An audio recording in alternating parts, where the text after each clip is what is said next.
If you've not met Bill before, check out his podcast. I'm learning a lot from it. And stay tuned for this course. And we're going to try to keep these courses no more than 10 to 15 minutes. All right, let me tell you a little bit about Helen so you know a little bit more about her background. She's the co-founder and CEO of OurApps.io, and they provide a lot of software to help you guys as a food truck get orders into your business in an efficient way, and that's so important.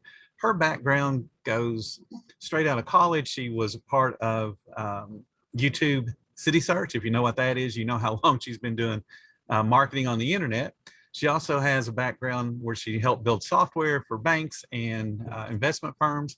So that means there's a whole bunch of security involved in that too. And you have to be really, really knowledgeable to be able to sell those kind of softwares to those kind of businesses.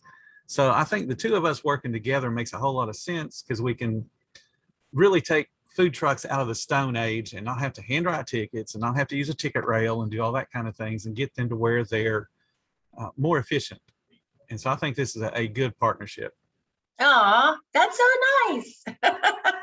And let's go back to basics. So if you feel like you're a charismatic person for this particular presentation, I'd still encourage you to kind of stay tuned. There's some other things that Bill and I always tend to go off track a little bit, and other topics will come up while we're chatting. And of course, 2 and 3 will follow. We're also going to let you know what that's going to be, what those topics are going to be about.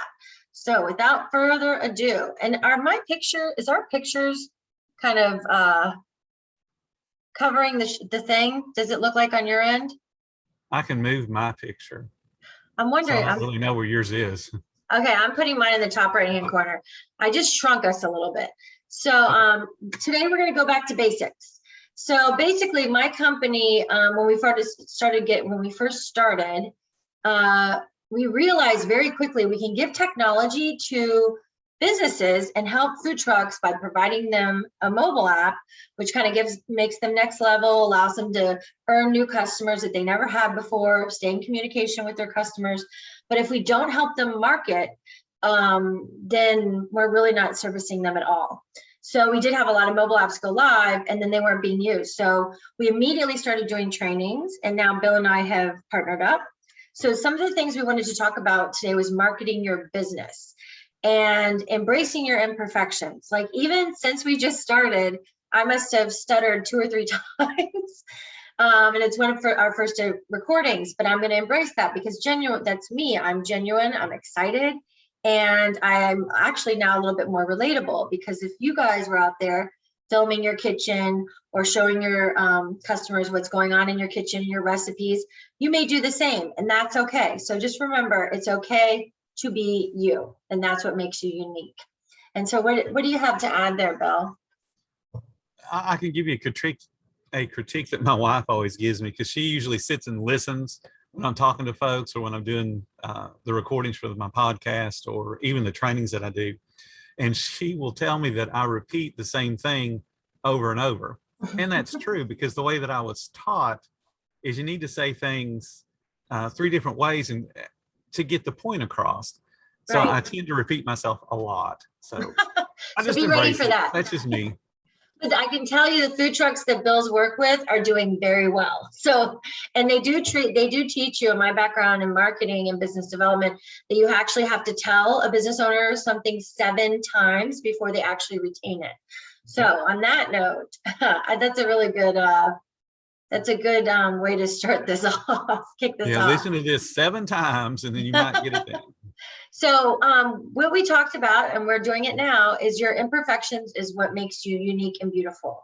So a lot of what I found out in the field recently, and being around food trucks, we have like 61 food trucks that have signed up for mobile apps, and like 30 of those are local here in St. Augustine, where we first built the platform and did our pilots. And we realized a lot of business owners were really serious, and they don't even smile and say, hi, welcome. So it's really important that you make yourself more relatable. And I'm kind of just going to jump right into the next one, because this is where Bill and I are really going to kind of go tit for tat. But just so everyone knows, within the first 3 seconds, your customers are going to make an assumption about you and decide whether they like you or not. They may even decide if they like your food or not, and they haven't even tried your food. So just remember that 93% of your of how a customer perceives you is your body language. So be open and be nice and be smiling, and only 7% is verbal that they actually take in consideration. So Bill, let's I'm sure you've got some stories on this one. Actually, I do. And I thought about this one this morning. When I lived in Central Florida in Ocala, there's a mall there called the Paddock Mall. And I have a sweet tooth.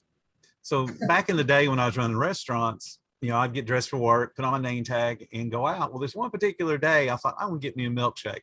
So I stopped at the mall and go into the local ice cream store. And the first thing the owner says is, "Hi, Bill, how you doing?"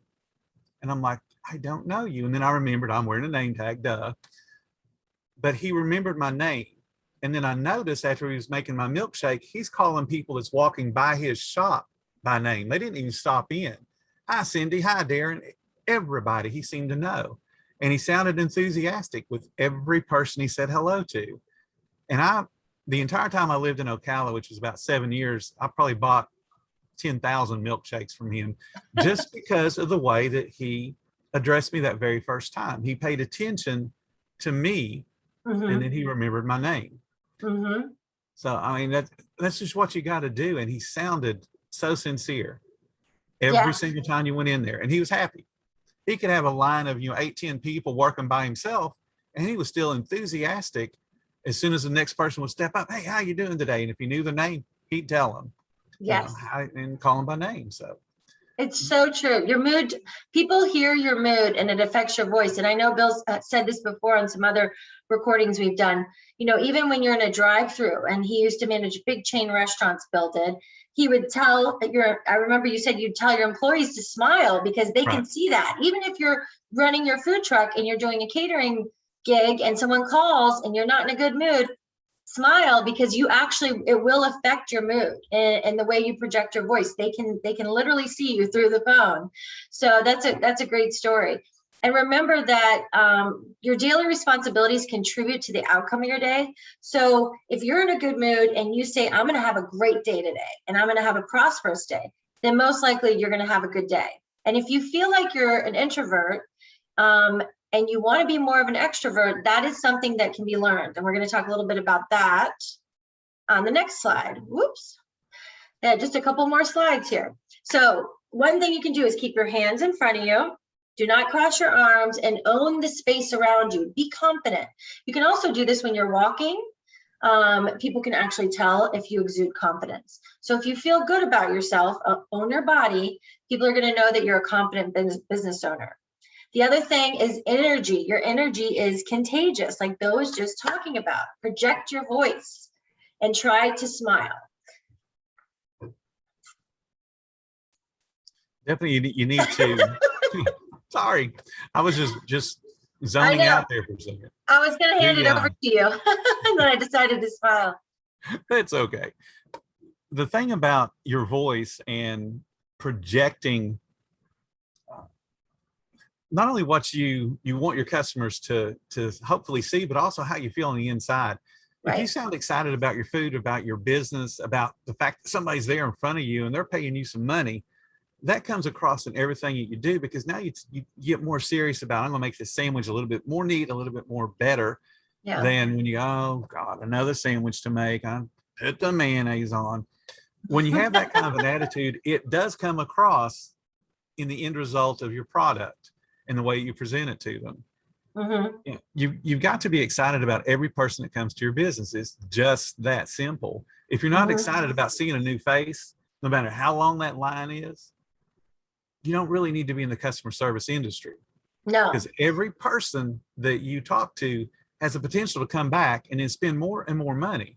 But if you disappointed them by, "Oh God, another person to take care of," and it comes through in your voice, they're not going to come back as frequently, or if they even come back at all.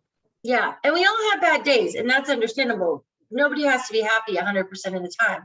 But when you're in service and a customer's walking up, you got to put a smile on. And another thing that I really try to remind a lot of food trucks that we work with, make sure there's those dream crushers out there, right? But you're the dream creator. You have a passion. There's a reason why you started this business. So don't forget why you started this business, and try to keep maybe like a little folder of accolades. Maybe like if you received a thank you card, or you had a nice email from catering somebody's wedding, start taking screenshots of those or start saving those in a folder. And when you have a bad day, we encourage our food truck owners, have you gone back to your folder? No. Well, remember what you did for Mrs. Johnson and her daughter? I mean, you are amazing. You are a great business owner. So one thing we want to help a lot of the food truck owners, Bill and I were talking about, was if you're not outgoing, you can learn how to be charismatic. You really can. So here are some of the characteristics of a charismatic person. They embrace their imperfections, which we continually do every day, and don't be a conversational narcissist. So maybe you're used to talking a lot. If you're one of those type of people, just remember to not take over the conversation. And then if you're going to gush about somebody or talk a lot about somebody, make sure you're gushing about them, not gossiping, because there's a difference. And use your hands frequently. Some people say that that's not good, but studies have shown, and I'm sure you guys have heard about TED Talks and YouTube channel. Studies show from everything that I know in my training that the people that use their hands have 50% increase in likes and hits. And also those videos are watched till the end of the duration of time that they're filmed, instead of cut off in the first minute. And then gaze deeply, but not don't be weird. So you can say, thank you so much for coming. It really meant a lot that you came out and supported us today. But just, eye contact, but just not too long, so it's creepy. So Bill, I'm gonna hand that one over to you. That's such a good analogy. You want to make that eye contact, again, not to be creepy, but just to let them know that the words that follow that eye contact are going to be sincere. Thank you so much for coming in today. Here's your burger, here's your fries, whatever you're handing them. But you also want to invite them back in Right.